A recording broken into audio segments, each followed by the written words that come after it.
नाम है chemical bonding. Basically आपको क्लास 10th में दो प्रकार के बॉन्ड्स पढ़ने हैं। बॉन्ड्स कई टाइप के होते हैं, वो हम लोग फर्दर क्लासेस में पढ़ेंगे। तो केमिकल बॉन्डिंग में आपको दो बेसिकली बॉन्ड्स पढ़ने हैं। एक बॉन्ड आपको पढ़ना है आयनिक बॉन्ड, डिटेल में समझना है कि आयनिक बॉन्ड बनता कैसे है। दूसरा बॉन्ड आपको समझना है कि कोवलेंट बॉन्ड क्या होता है। ठीक है, अब प्रश्न आने चाहिए आपके मन में कि आखिरकार ये बॉन्ड बनता क्यों है, आखिरकार ये बॉन्ड बनता क्यों है, या elements Y elements forms bond, element ये बॉन्ड बनाते क्यों हैं। तो उसका एक रीजन में आपको आंसर अगर मैं दूं, क्योंकि एलिमेंट्स अपने आप को क्या करना चाहते हैं, स्टेबल। स्टेबल कैसे करेंगे ये, बाय कंप्लीटिंग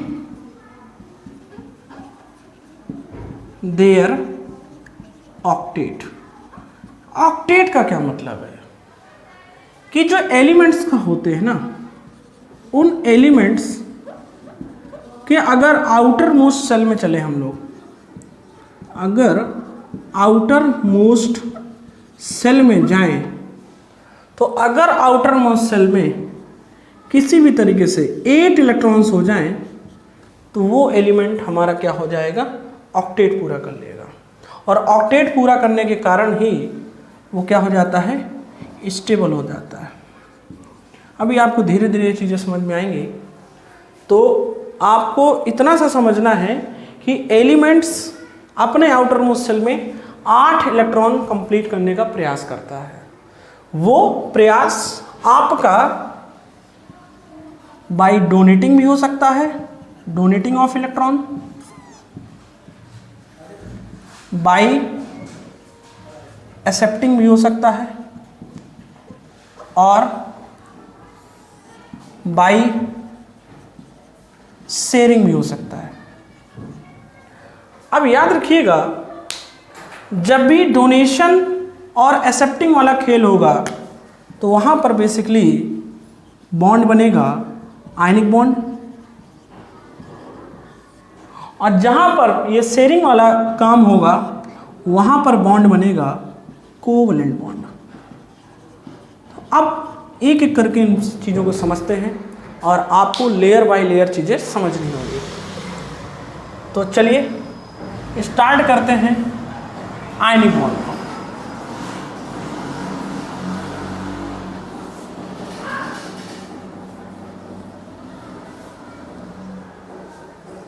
आयनिक बॉन्ड,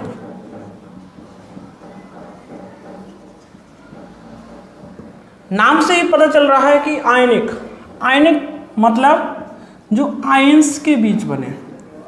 और हम सभी प्यारे बच्चों जानते हैं कि आयंस दो प्रकार के होते हैं, एक होता है कैटायन और एक होता है एनायन। कैटायन किसे बोलते हैं, कैटायन किसे बोलते हैं, that is a positively charge. Anion किसे बोलते हैं, नेगेटिवली चार्ज। फॉर एग्जाम्पल आप लोगों ने देखा होगा, एक कैटायन में लिख रहा हूँ Na+ और एक एनायन मैंने लिख दिया Cl-। तो ये एक पॉजिटिवली चार्ज आयन है जिसको हम कैटायन बोल रहे हैं, और ये एक नेगेटिवली चार्ज है जिसको हम एनायन बोल रहे हैं। तो ये कैटायन और ये एनायन एक दूसरे के ऊपर एक फोर्स ऑफ अट्रैक्शन लगाते हैं, और इस बेसिकली फोर्स ऑफ अट्रैक्शन को ही हम लोग आयनिक बॉन्ड बोलते हैं। और मेरे प्यारे बच्चों, जिन कंपाउंड्स में ये आयनिक बॉन्ड पाया जाता है, उन कंपाउंड्स को हम लोग एक नाम से और जानते हैं, दैट इज आयनिक कंपाउंड। उनका नाम क्या होता है, आयनिक कंपाउंड। तो इतनी बात आपको समझ में आई होगी। अब आयनिक बॉन्ड बनता किसके किसके बीच है। तो पहला point, ionic bond always forms between a metal and a non metal.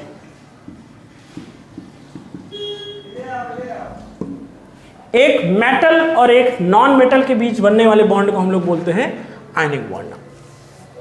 आइए इसको एक एग्जांपल समझाता हूं। सपोज आपने एक मेटल ले लिया,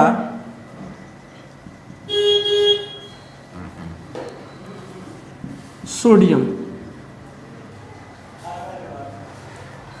इस सोडियम को एलिमेंट के रूप में हम लोग Na से जानते हैं और इसका एटॉमिक नंबर होता है 11। एटॉमिक नंबर हो गया इसका 2, 8, 1। इसका ये इलेक्ट्रॉनिक कॉन्फ़िगरेशन होता है,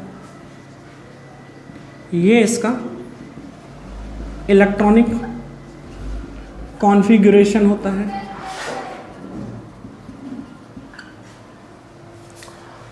अभी जब हम लोगों ने लेक्चर स्टार्ट किया था तो हम लोगों ने जाना था कि हर एक एलिमेंट आयनिक बॉन्ड के लिए, हर एक एलिमेंट प्रयास में रहता है या ट्राई करता है अपने आप को स्टेबल करने के लिए, मिनिमम एनर्जी स्टेट के लिए।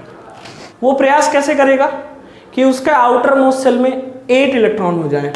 अब इसके जरा देखिए आउटर मोस्ट सेल में कितने इलेक्ट्रॉन हैं। आउटर मोस्ट सेल में इसके इलेक्ट्रॉन कितने हैं? 1। अब कोई भी एलिमेंट इतना दानवीर नहीं होता है कि इसको 7 इलेक्ट्रॉन दे, क्योंकि 7 ही लेकर के बच्चे में पूरा करेगा अपना 8 ऑक्टेट। तो कोई भी एलिमेंट इसको 7 इलेक्ट्रॉन डोनेट नहीं करता है। तो होगा क्या? ये क्या करता है, ये अपना आउटर मोस्ट सेल का 1 इलेक्ट्रॉन, ये 1 इलेक्ट्रॉन किसी दूसरे एलिमेंट को क्या कर देता है? डोनेट कर देता है। और डोनेट करके खुद को क्या बना लेता है? Na से Na+। क्यों आ रहा है मेरे प्यारे बच्चों कि जब भी कोई एलिमेंट इलेक्ट्रॉन्स को डोनेट करेगा तो उसके ऊपर पॉजिटिवली चार्ज आएगा। अब ये Na+ हो गया। अब बताइए इसका इलेक्ट्रॉन्स कितने बचे इसके पास? 2, 8। अब आउटर मोस्ट सेल क्या है इसका? ये इसका आउटर मोस्ट सेल है। इसमें इलेक्ट्रॉन्स कितने हो गए? 8। तो इसने अपना क्या पूरा कर लिया बेटा? ऑक्टेट। और ऑक्टेट पूरा करते ही ये क्या हो जाएगा? स्टेबल। क्या हो जाएगा? ये स्टेबल हो जाएगा। इतनी सी बात समझ में आती है। अब देखिए ये एक मेटल था, ठीक है। अब हम लोगों ने एक दूसरा एक एग्जांपल ले लिया, क्लोरीन। एटॉमिक नंबर होता है इसका 17, जो कि बेसिकली क्या है? एक नॉन मेटल है। इसका इलेक्ट्रॉनिक कॉन्फ़िगरेशन हो जाएगा 2, 8, 7। अब आप बताओ सोच के कि ये क्लोरीन जो आपको लिख दिया है मैंने, इसका इलेक्ट्रॉनिक कॉन्फ़िगरेशन है 2, 8, 7। अब इसको आउटर मोस्ट सेल में अपना ऑक्टेट पूरा करने के लिए, ऑक्टेट का मतलब 8 पूरा करने के लिए कितने इलेक्ट्रॉन्स की रिक्वायरमेंट है मेरे प्यारे बच्चों? ये 1 इलेक्ट्रॉन की रिक्वायरमेंट चाहता है। या तो ये 7 इलेक्ट्रॉन किसी को डोनेट कर दे, या तो इलेक्ट्रॉन क्या कर ले? गेन कर ले। तो ये 7 इलेक्ट्रॉन किसी को डोनेट नहीं करता है, ये 1 इलेक्ट्रॉन क्या कर लेता है? किसी से गेन कर लेता है। ये क्या कर लेता है? 1 इलेक्ट्रॉन किसी से गेन कर लेता है। Gaining of 1 electron. 1 इलेक्ट्रॉन ये क्या कर लेता है? गेन कर लेता है। और गेन करते ही इसका क्या पूरा हो जाता है? ऑक्टेट। क्या पूरा हो जाता है? ऑक्टेट। अब जरा दिमाग लगाइए, सोडियम क्या था? एक मेटल था। क्लोरीन क्या है? एक नॉन मेटल है। नॉन मेटल क्या कर रहा है? इलेक्ट्रॉन्स को गेन कर रहा है। मेटल क्या कर रहा है? इलेक्ट्रॉन को डोनेट कर रहा है। तो जो सोडियम ने 1 इलेक्ट्रॉन अपना डोनेट किया था, तो क्या वो डोनेशन किया गया इलेक्ट्रॉन ये क्लोरीन नहीं ले सकता है? बिल्कुल ले सकता है बेटा। ये जो 1 इलेक्ट्रॉन इसने डोनेट किया था, वो 1 इलेक्ट्रॉन ये क्या कर लेता है? गेन कर लेता है और अपने आप को बना लेता है Cl से Cl-। और ये हो जाता है 2, 8, 8। आपने इसको क्या कर लिया? इसने अपने आप को स्टेबल कर लिया। क्या कर लिया? स्टेबल कर लिया। और इसके पास 8 इलेक्ट्रॉन आउटर मोस्ट सेल में क्या हो गए? कंप्लीट हो गए। तो समझ में आ रहा है। और आप देखिए ये क्या बन गया? एक ये क्या बन गया? एक कैटाइन। और ये क्या बन गया? एक एनाइन। ये क्या बन गया? एक कैटाइन। और ये बन गया एक एनाइन। ये कैटाइन कौन बना रहा है? हमारा मेटल बना रहा है। ये एनाइन कौन बना रहा है? हमारा नॉन मेटल बना रहा है। तो अगर मैं इधर लिख दूं साइड में तो क्या Na प्लस Cl माइनस की तरफ अट्रैक्शन नहीं लगाएगा, unlike charges attract each other. तो ये जो बॉन्ड इनके बीच बन के आया बेटा, क्यों बॉन्ड आया? क्योंकि इसने एक इलेक्ट्रॉन दिया और इसने एक इलेक्ट्रॉन लिया, तो इनके बीच एक रिलेशनशिप आएगी। उस रिलेशनशिप को ही हम लोग क्या बोलेंगे? Ionic bond. बोलो समझ में आया कुछ? ठीक है, इतना आप लोग क्या कर लोगे? नोट कर लोगे। ठीक है, हाँ चलो आगे चलो। तो पहला पॉइंट आपको समझ में आ रहा होगा कि हमेशा किसके किसके बीच बनेगा?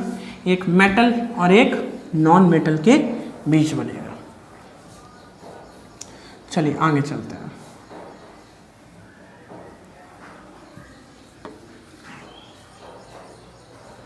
अब आप लोगों ने एक चीज और समझ लिया होगा कि मेटल्स क्या करेंगे? इलेक्ट्रॉन को डोनेट करेंगे।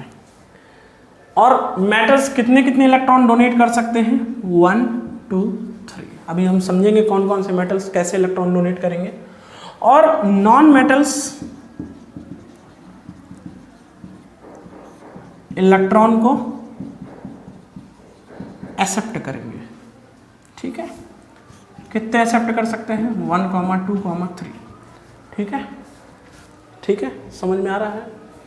अब याद रखिएगा आगे कि मेटल ने इलेक्ट्रॉन को डोनेट किया और नॉन मेटल हमेशा क्या करेगा? गेन करेगा। तो ये बॉन्ड किसके बीच बन रहा है? एक मेटल और एक नॉन मेटल के बीच। अच्छा, अब एक एग्जांपल आप थोड़ा समझें आप लोग अभी कि हम लोगों ने देखा कि सोडियम ने अपना एक इलेक्ट्रॉन कंप्लीटली ट्रांसफर कर दिया क्लोरीन नामक एक नॉन मेटल को। आप लोगों ने देखा कि मेटल ने अपना एक इलेक्ट्रॉन कंप्लीटली डोनेट कर दिया नॉन मेटल क्लोरीन को। तो इसका मीनिंग क्या समझ में आता है कि ऐसा बॉन्ड जो कंप्लीट ट्रांसफर ऑफ इलेक्ट्रॉन से बने किसी एक एटम से दूसरे एटम के बीच, उस बॉन्ड को हम लोग क्या नाम से जानते हैं? आयनिक बॉन्ड के नाम से। तो आइए इसको लिख लेते हैं कि ionic bond forms due to complete transfer of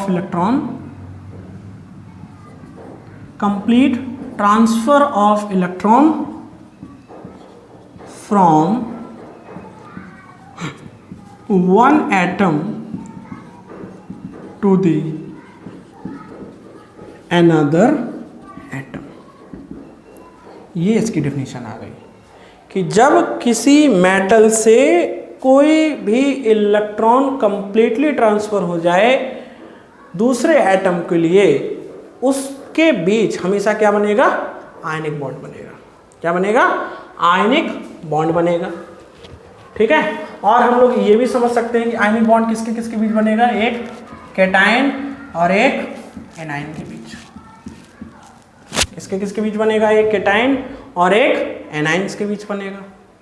ठीक है, अब ये जो इलेक्ट्रॉन्स एक दूसरे के साथ शेयर हो रहे हैं ना, ये जो इलेक्ट्रॉन्स आपके शेयर हो रहे हैं, इनका एक नाम और होता है electrovalent electrons. Electrovalent electron, electro से हो गया इलेक्ट्रॉन, वैलेंट जो वैलेंस सेल में पाए जाएं। वैलेंस सेल का मतलब क्या होता है कि जो आउटर मोस्ट सेल में मौजूद इलेक्ट्रॉन्स होते हैं उन्हीं को हम क्या बोलते हैं? Valence electron. जैसे सोडियम है 2,8,1, तो जो 1 आउटर मोस्ट सेल में आपका इलेक्ट्रॉन पाया जा रहा है तो वही उसकी क्या हो जाएगी? इलेक्ट्रोवैलेंसी। और इलेक्ट्रोवैलेंसी सोडियम की कितनी होती है? 1। तो उसने एक इलेक्ट्रॉन को क्या कर दिया? डोनेट कर दिया क्लोरीन को। तो क्लोरीन ने एक इलेक्ट्रॉन को क्या कर लिया? गेन कर लिया। तो बताइए क्लोरीन की इलेक्ट्रोवैलेंसी कितनी होगी? वो भी होगी 1। तो यहीं पर आप लोग लिख लीजिएगा ionic bond is also known as electrovalent bond. इसको हम क्या बोलते हैं? Electrovalent bond. ठीक है, अब आइए इसकी थोड़ा सा एक चीज और जान लेते हैं। हम लोगों ने देखा सोडियम ने क्या किया, अपना एक इलेक्ट्रॉन गेन किया, लूज किया बेटा, क्या बना लिया? Na+ और एक इलेक्ट्रॉन माइनस। क्लोरीन ने क्या किया? एक इलेक्ट्रॉन गेन किया और खुद को क्या बना लिया? Cl-। यही तो हो रहा है। अगर इसको जनरली लिखने को कह दिया जाए तो मैं यहाँ पर Na की जगह क्या लिख सकता हूँ? Na क्या है? एक मेटल, और ये मेटल क्या कर रहा है? इलेक्ट्रॉन्स को लूज कर रहा है। क्या कर रहा है? इलेक्ट्रॉन्स को लूज कर रहा है और अपने आप को क्या बना रहा है? M+। समझ में आता है? और यहां पर हम लोग क्या लिख सकते हैं कि एक X एक नॉन मेटल था जिसने क्या किया? इलेक्ट्रॉन्स को गेन किया और गेन करने के बाद क्या बना लिया? X- बना लिया। अच्छा, अब यहां तो बात समझ में आता है कि चलो एक इलेक्ट्रॉन का ट्रांसफर हो रहा था, एक इलेक्ट्रॉन का गेन हो रहा था। अभी हम लोग दूसरे एग्जांपल्स लेंगे, जैसे मैग्नीशियम वगैरह में, तो वहां पर 2 इलेक्ट्रॉन्स का ट्रांसफर हो रहा होगा। एल्युमिनियम में आएंगे तो वहां पर 3 इलेक्ट्रॉन्स का ट्रांसफर हो रहा था। तो क्या अगर मैं यहां पर Na लिख दूं, Na का मतलब क्या है? Number of electrons. अगर n की बराबर आप 1 रख दोगे तो कितने इलेक्ट्रॉन्स का ट्रांसफर हो रहा होगा? 1। n का वैल्यू अगर 2 रख दोगे तो यहाँ पर 2 इलेक्ट्रॉन्स का ट्रांसफर हो रहा होगा। अगर n का वैल्यू आप 3 रख दोगे तो 3 इलेक्ट्रॉन्स का ट्रांसफर हो रहा होगा। तो यहाँ पर भी क्या आ जाएगा बेटा? -Na। इतना सा इसमें आपको समझना है। अब जो बनेगा आयनिक बॉन्ड वो किसके किसके बीच बनेगा? दिमाग लगाइए बेटा। ये आयनिक बॉन्ड बनेगा इस M+ Na और इस X- Na के बीच। यही है आपका आयनिक बॉन्ड, जो किसी कैटायन और किसी एनायन के बीच एग्जिस्ट करता है। और इसका नेचर, एक चीज और याद रखिएगा, इसका जो नेचर होता है उसको हम बोलते हैं इलेक्ट्रोस्टैटिक नेचर होता है। इलेक्ट्रोस्टैटिक नेचर आप लोगों को हायर क्लासेस में समझ में आएगा। आप इतना समझ लो कि जब 2 अपोजिट चार्ज किसी एक रेडियस में रखे हुए, किसी एक डिस्टेंस पे रखे हों, तो वो अपोजिट चार्ज जो एक दूसरे के ऊपर फोर्स ऑफ अट्रैक्शन या फोर्स ऑफ रिपल्सन लगाते हैं, उसी को हम क्या बोलते हैं? Electrostatic force of attraction. तो आई होप आपको इतना समझ में आया होगा। आइए मैं आपको अब एग्जाम्पल्स की तरफ ले चलता हूं तो और आपको चीजें क्लियर होंगी।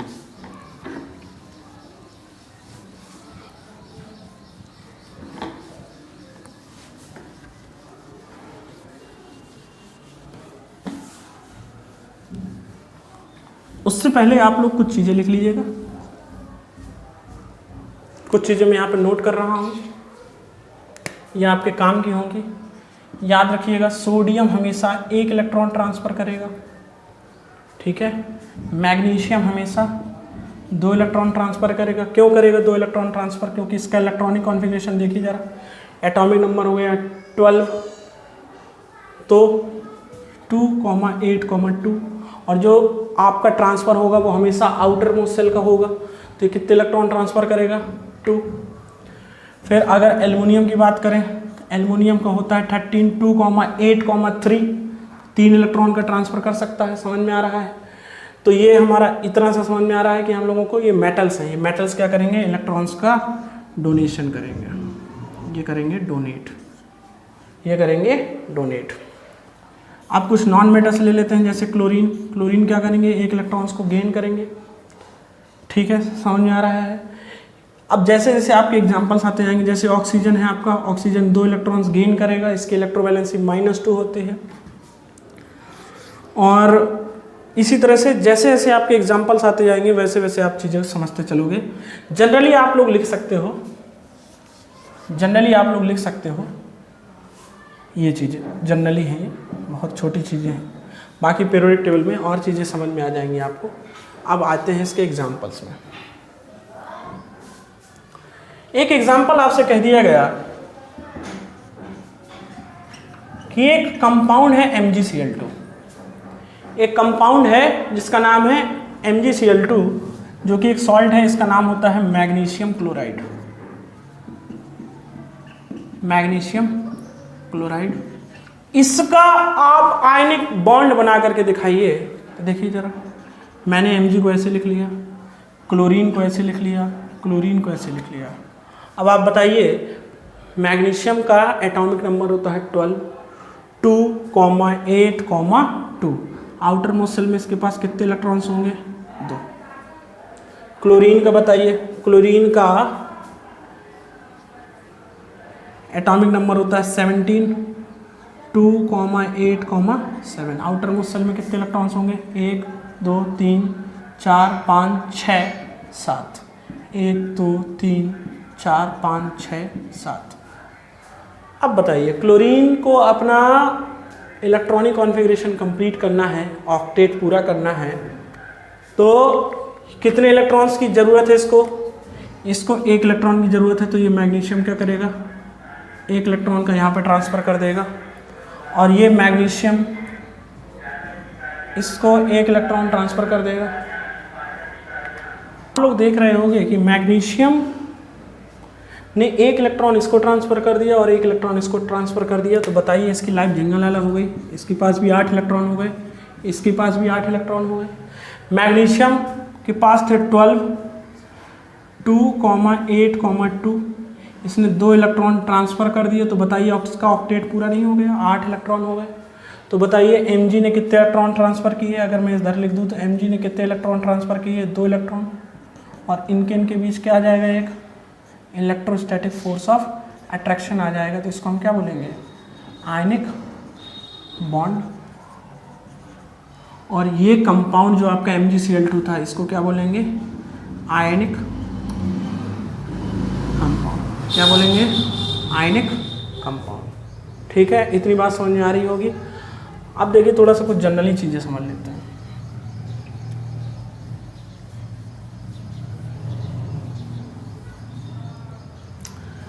जैसे आपने ग्रुप फर्स्ट लिया, lithium, sodium, potassium, rubidium, caesium, francium.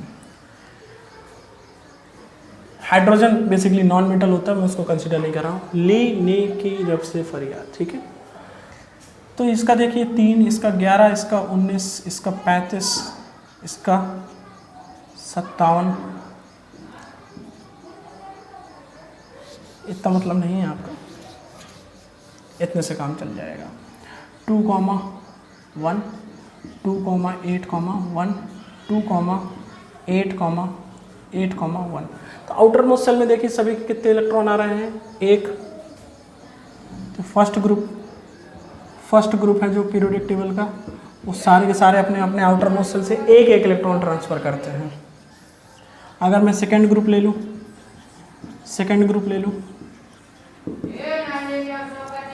तो बेटा मांगे 20 तक ही आपका सिलेबस है, 20 तक, तो 20 तक ही मैं बात कर रहा हूँ।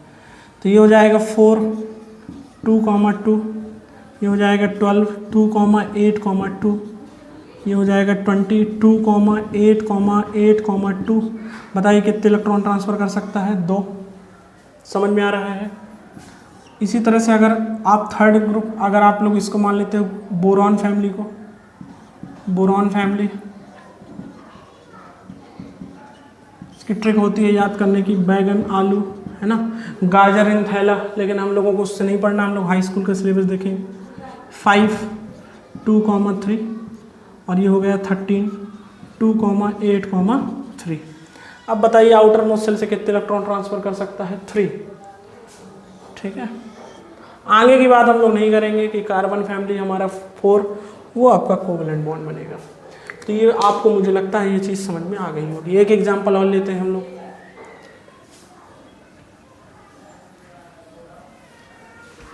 एक एग्जांपल मैंने और ले लिया,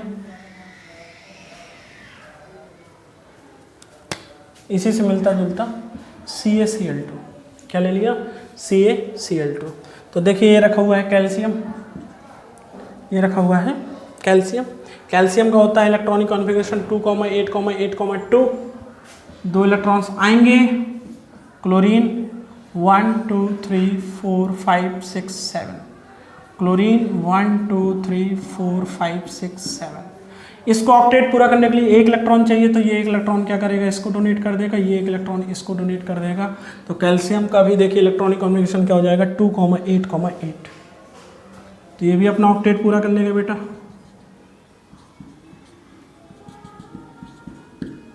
इसके ऊपर 2 पॉजिटिव चार्ज आ जाएंगे। आई होप आपको क्लियर हो गया होगा। और एग्जांपल लेते हैं हम लोग।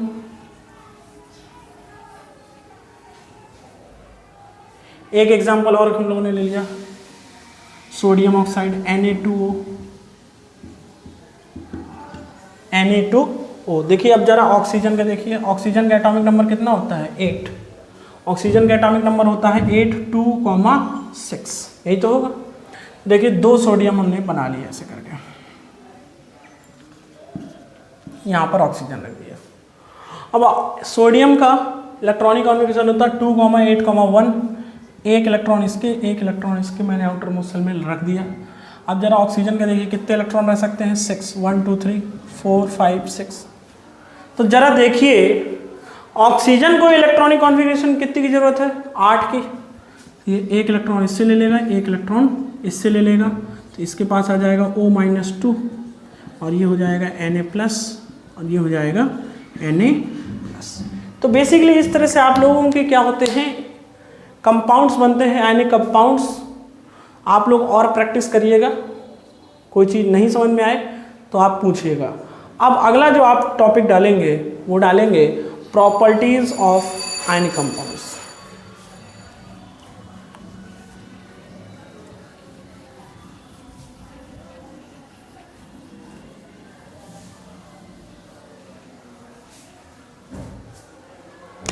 Properties of ionic compounds.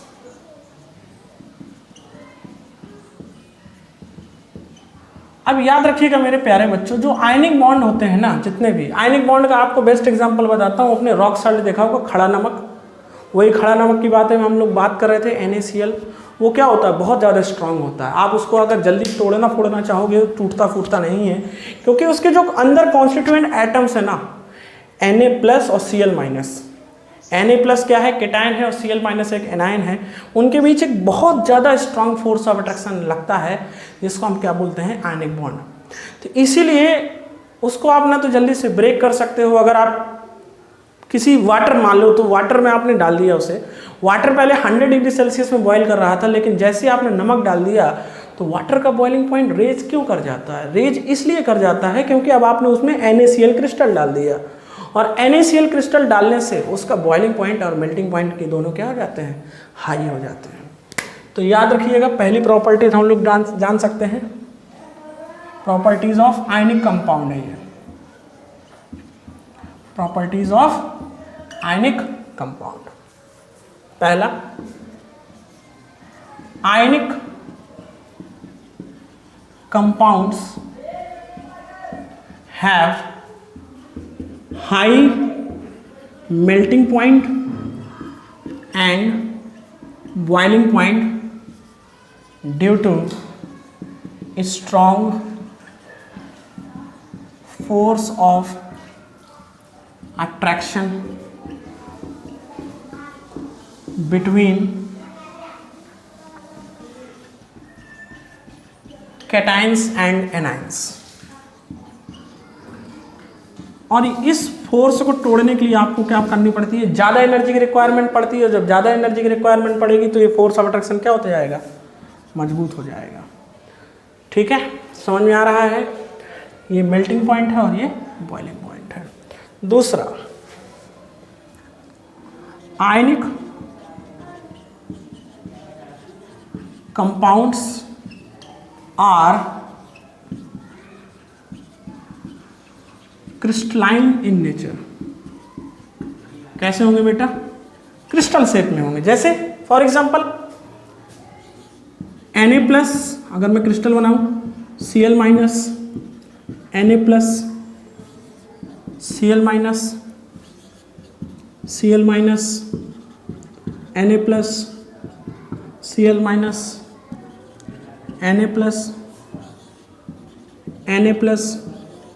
Cl-, Na+,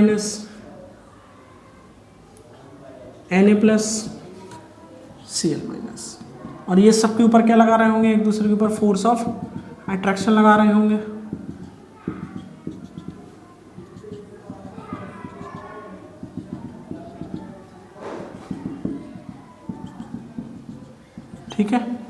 तो ये एक बन के आया हमारा crystalline solid.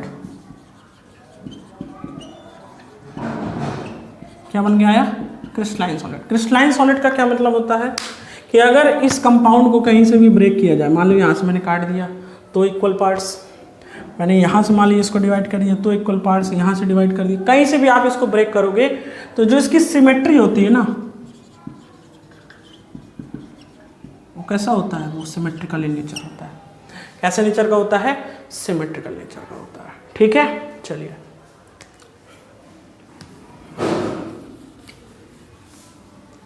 Next,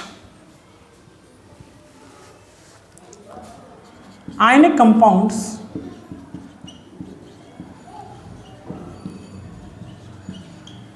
do not conduct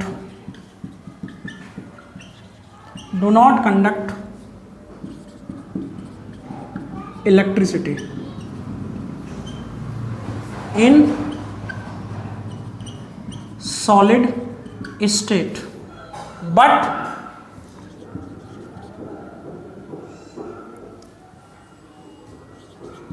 good conductor in molten state। अब ऐसा क्यों होता है? अभी मैंने आपको एग्जांपल बताया कि Na+ और Cl- एक दूसरे से क्या रहता है? बहुत ज़्यादा स्ट्रांगली कनेक्ट रहता है सॉलिड स्टेट में। लेकिन जैसे आपने उसको लिक्विड स्टेट यानी मोल्टेन स्टेट में आपने वाटर लिया, वाटर में आपने रॉक साल्ट को डाल दिया, तो जो Na+ और Cl- के बीच जो बॉन्ड था वो बॉन्ड क्या हो जाएगा? टूट जाएगा। अब Na+ भी मूव कर सकता है, Cl- भी मूव कर सकता है, तो दोनों क्या हो गए? Free charge carriers. और जब फ्री चार्ज कैरियर्स आ गए तो हम सभी लोग जानते हैं कि इलेक्ट्रिसिटी फ्री इलेक्ट्रॉन्स यानी फ्री चार्ज की वजह से क्या हो सकती है? कंडक्ट हो सकती है। ठीक है, नेक्स्ट,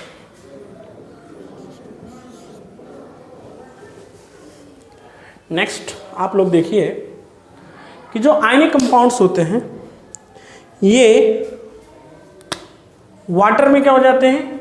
इजीली सॉल्युबल हो जाते हैं। ठीक है, और भी इसकी कई सारी प्रॉपर्टीज होती हैं। ठीक है, और भी इसकी कई सारी प्रॉपर्टीज होती हैं, तो उनसे हमें विशेष कोई मतलब नहीं है।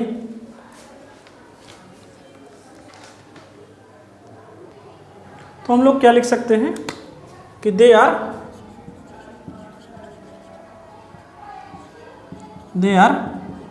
soluble in water